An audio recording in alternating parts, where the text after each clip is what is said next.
One of the most shocking announcements that kind of came out of nowhere. You got to respect Rockstar for doing it this way. They just come out of nowhere and drop this stuff. This, of course, it had been rumored for a long time, but there was no hint like, okay, next week this is coming. It just happened out of nowhere. What am I talking about? In case you didn't see it, this is going to be like a big what? Hello, old friend. It's been a long time. This country is infested with all manner of scum. Good day, sir. Madam. Look at me, scrambling around, half insane. Classic. Stupid is the word we use around here. Now I'm in charge. I apologize if science is not your forte. Oh, dude, the music. And I'll fight to the end. Gonna be a bloody job. I don't think I know any other kind. For an illiterate gunslinger, you sure know how to make a girl blush. Enjoy life. It's a beautiful struggle. That's right. October 29th, coming to PC. Red Dead Redemption is coming to PC. Officially. Not through any crazy emulator crap. It is coming to PC officially. Now, the studio that's making it is called Double 11. Okay? Double 11, they are a UK-based company out of Middlesbrough, in England. And their games include, I mean, they pretty much just do ports. It's pretty much all they do. They brought Prison Architect to the Switch, Lego Harry Potter to the Switch, Crackdown 3. I think they worked on the PC port of this because it was developed by Sumo, but anyway, they worked on that. Prison Architect to mobile, took over development from Introversion Software. They did Minecraft Dungeons, developed with Mojang. They did Songbringer to iOS. I don't know what that is. Rust, they helped with that. RimWorld, they worked with them on that.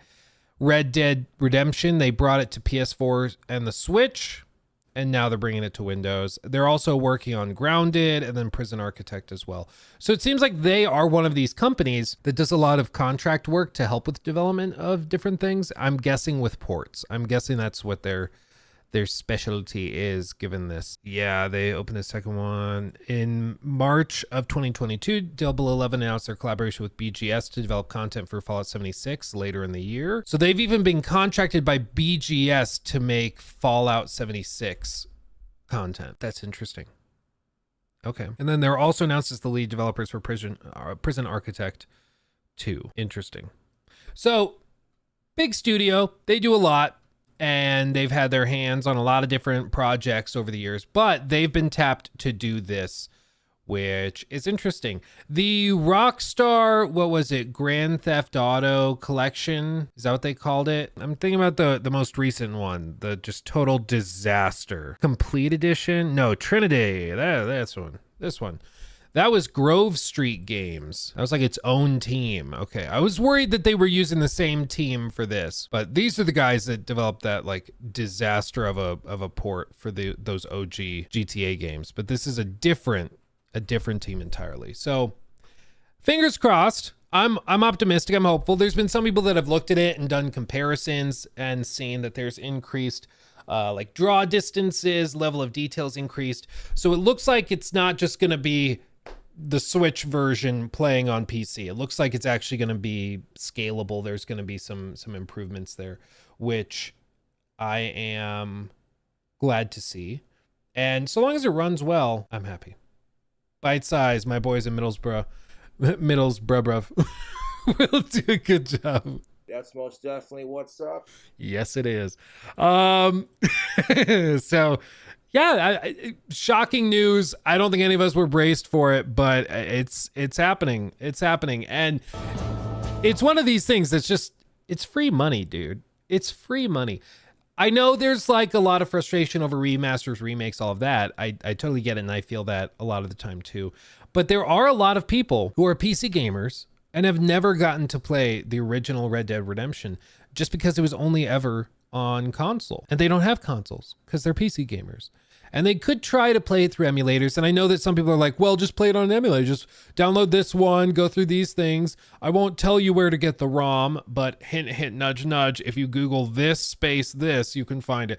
You know, a lot of people are just not comfortable with that, or they just don't want to be bothered, or they don't want the janky problems that come along with emulated versions of games. They'd rather just play it natively when it's official. And this gives them an opportunity to do that. I don't know. I don't think they say how much it's going to be, but I would guess they probably charge like $60 for this pretty easily. They say there's also support for NVIDIA DLSS 3.7. What the hell is 3.7? The last I heard about was like 3.5. Is that just, am I just out of the loop on the naming scheme? I guess so. I guess I just haven't heard 3.7 thrown around. 3.5.1 quality, and then 3.6 quality. Okay. And then 3.7 that actually retains some shadow detail. Okay. Okay. Well, the point is they are actually managing to crank like really, really modern upscalers and stuff, which is great to see. Even, I'm not even sure if Metaphor does any sort of DLSS or anything like that. I'm not actually sure if they do. I'm trying to think back to the settings in the menus. I'm not even sure if they have any of that. The aliasing is pretty bad. It's pretty bad, but still. But they're supporting that. They're supporting FSR 3.0. They're supporting frame generation, adjustable draw distances, shadow quality settings, and more. So I guess if we just read this, we would have known and wouldn't have to do those comparisons. But it is actually happening, and we're getting it on PC. I know some people have also memed on it. It is on Steam. Let's see, Steam. They still don't have a price, but people have looked at this and have gone down to the requirements. And the minimum requirements are an i5 4670 or 9590, 8 gigs of RAM, a GTX 960, 12 gigs of available space. Recommended, they recommended 2070. Now, some people were memeing on this because they're like, wait. If we go just Red Dead Redemption 2, Red Dead 2's recommended specs are like a 1060. How on earth is the 14-year-old game? How are those recommended specs higher than the recommended specs on Red Dead 2? And here's the deal. If we think for a moment, all this hinges on what is recommended. What is this achieving with this hardware? Because it doesn't do you any good to say we recommend having a 4090. That's our recommended spec. Okay, well, to achieve what? Is that to achieve 1080p at 30 frames? Then we have a problem. Or is the 4090 required to run it at like 4K with no upscaling and ray tracing and blah, blah, blah, all that stuff? Then you're like, okay, I can understand why you'd recommend a 4090 there. But with this, I would guess, I don't know what the original intent was, but I would guess with the launch in 2019, this was probably targeting like 1440p and no ray tracing, no stupid stuff like that. Just ray tracing probably at 30 because the Red Dead 2 ran on consoles at 30, and so that's just what they consider to be a decent target for what you could get with this. If anybody has a 1060, let me know what frame rates you were getting in Red Dead. But with this, I'm assuming that this is like targeting 4K 60, and so the standards are higher. That's what the recommended spec is. It will scale on the lowest settings with weaker hardware like a 960, but still, it is, if you want to crank those resolutions, you're going to need some firepower to be sure. This also, of course, comes with the classic Undead Nightmare DLC included in the box. Yeah, look at that. In the box, no special DLC or anything. It's all included. So there you go.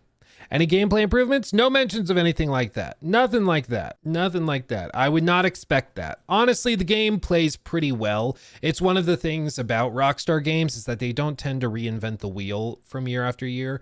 So there's some like control improvements or animation improvements going to, of course, Red Dead 1 to 2, but they play very similarly. So I don't think it'll feel bad. You know, it's not like Dead Rising where the control schemes were like not at all up to modern standards. You try to aim with like go ADS with your gun and you can't strafe anymore. You can't move, use like the D-pad to aim it, and it's super unintuitive. This is actually pretty intuitive even today. And I would imagine there's also ways to like reroute stuff if you need to. But in terms of gameplay improvements, no, I don't. I think if you're hoping for them to add like new hunting missions or stuff like legendary animals, you're going to be disappointed. It's going to be Red Dead 1, which is all it needs to be, in my opinion. That's all it needs to be. I mean, this shot looks great. Look at that. That looks great for a 2010 game. A port of a 2010 game. Come on. I don't think they're going to be doing any upgrades to like the clouds. That's one of the things with Red Dead 2 is the cloud tech was amazing, especially for 2018. Really impressive with the volumetric clouds. I don't think they're going to do any revamps there, but even still, like this shot looks very, very good. It gives me pause where I'm like, maybe they did, maybe like that looks pretty good. They've added the long draw distance, the slight bit of fog and gradation off in the distance. Looks pretty good. Looks pretty good. So I'm here for it. I'm down. Now, price point, of course, is the thing that's up in the air and up for debate. I would guess this is probably like a $50 to $60 game. I think 70 would be a stretch even for Rockstar, but I wouldn't be surprised if they did something like that. And a lot of people will buy it because for them, they've never gotten to try the game at all. And you know, this I guess kind of leads us into a secondary discussion, which Jacob, feel free to include this in the same clip because I think it's pertinent. But with this, it makes me think of the Until Dawn remake that they just dropped. I've been playing this on PlayStation 5, giving it a shot. And it's because I'm a fan of the original game. It was one of the first games I put a lot of time into when I first got my PS4 Slim. I thought it was so cool. 2015, like graphics wise, this game was amazing. And yeah, it's campy and stupid and cringe, but it's this choose your own adventure thing and you can try to save all the survivors. It has a ton of replay value as a result of that. Different decisions and relationships can lead to certain survivors getting to situations where they die versus live. Super cool. I love the game. You know, it's one that holds a special place in my heart. Having said that though, this remake is $60. It doesn't really add a lot. They reblocked a lot of scenes. They redid a lot of cinematics. They redid lighting. They redid models. And it does look, for the most part, much better than the original game. There's some shots and scenes like this one where they just straight up changed the art direction. The original game, it was very blue and cold like this almost through the whole thing, versus in the remake, they start much warmer and then they get cold as the night goes on, as you get closer until dawn. I like the thematic choice because they're like, no, it starts out warm, it starts out comfortable and safe, and then it grows more dangerous and cold and frigid as time goes on and as the night progresses. So I understand the artistic direction and why they did that. I'm not sure if it's their place doing the remake to make those artistic changes. You know, I think to a certain extent, I'm just not comfortable with that because I'm like, it's kind of core to the artistic vision of the game. You know, it would be like the Silent Hill 2 remake if they just got rid of all the fog. Like, nope, we're just not doing that because it was a limitation of the hardware at the time. We're just not going to bother. You'd be like, well, like, come on, man. You know, you'd be like, what are we doing? Come on. So I get that it's a remake, but when I think remake, I think improving and remaking the original to retain the feeling of the original and the vibe and the intention with it, but bring it to a new audience, which this does to a certain extent. But there's some changes they made that I felt were intentional pivots away from the original art direction and original intention with some of the art. And I personally prefer the original. Granted, I'm a fanboy of the original, so maybe this wasn't designed for me, but still. The models look better in the original. I don't see that, man. I mean, I guess it depends on what you mean by better. Maybe you like I don't even know what you'd say. Like, it might just be that it's more familiar, but on a technical level, I think the models all look way better in the remake. They redid some like facial capture and they had to like block some scenes because the original game they were trying to crank this facial capture tech so much that every shot was just a super close a super close up on each face. So each shot was like this close because they couldn't render anything behind them at any decent level of fidelity because they were trying to crank it all right here on PS4 hardware. And so they were able to back off the camera a little bit, show some more contextual data and detail. And it works quite well. And I do think they made a lot of improvements. But for $60, a lot of people feel that it is too much. It's just too much. And there's no $10 upgrade path. There's nothing like that as far as I'm aware. So if you want to enjoy it, you just got to pony up the cash. And it's a lot. I think it's 60 on Steam. I think is it 60 or 70 on PlayStation? It's something like that. It's full price. And full price remakes, to me, I'm willing to go full price if it's something like Mafia Definitive Edition and it's like a total remake of the game. Like you can't even tell it's the original game. And if you don't know what I'm talking about, Mafia Definitive Edition versus original. This will blow your mind. This will blow your freaking mind. Gameplay comparison. So like this is the original from 2002, I want to say, something like that, versus the remake. Totally redone. Everything's redone. These are all pre-rendered cutscenes and everything on the left, where it's just running real time on the right. If we go forward to like real-time gameplay and footage, you can see here, this is the definitive edition, totally overhauled. I probably don't need to tell you which is the definitive edition. You can probably tell. It's pretty clear. So like, but this is the original. That is a remake. Okay, there is nothing from the original in terms of assets or footage like that they've kept. Everything is redone. This I'm willing to pay full price for. You don't have to be willing to do that. But as a consumer, I feel like this is an effort worthy of a full price because it's effectively a whole game. They're making the full game from start to finish. For Until Dawn remake, I'm like, but you had the game and then you like crank some dials and you redid some stuff, sure, but this is a whole other level of effort, okay? And I think Definitive Edition was still like 40 or I think it was $40. I think it was cheaper than full price. They didn't even charge full price. But like, look at these shots. Come on. It's amazing. And then the gameplay, they're going to show the different gameplay here in a second. This is driving. Man, look how far we've come. Isn't that crazy? This is just my weekly segment where I tell you to go play Mafia Definitive Edition. It doesn't get enough love, I'll tell you what. It's ridiculously good. Very, very good. And then you play this, you go right into Mafia 2. You can choose whether or not you want to go into Mafia 3. But going from this straight into Mafia 2, those games will change your life, dude. The way they tie together is so freaking good. So good. Anyway, so with the Red Dead 2 or Red Dead 1 PC port, what would I be willing to pay for this? I think something like 30 to 40 would be fair. I guess I'm cynical and scarred, so I'm expecting them to do 60 because it's Rockstar. But I'd love to be proven wrong. If they come out at 30 or 40 when you're seeing this clip and you Google it, and they've announced the price, maybe that's where they're at. I think that $30, okay, giving it access to a whole new generation, access to this game, cool. But I don't think you can do.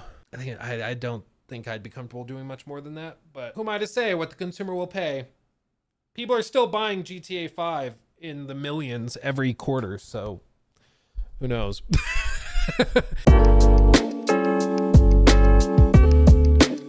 He took my thing.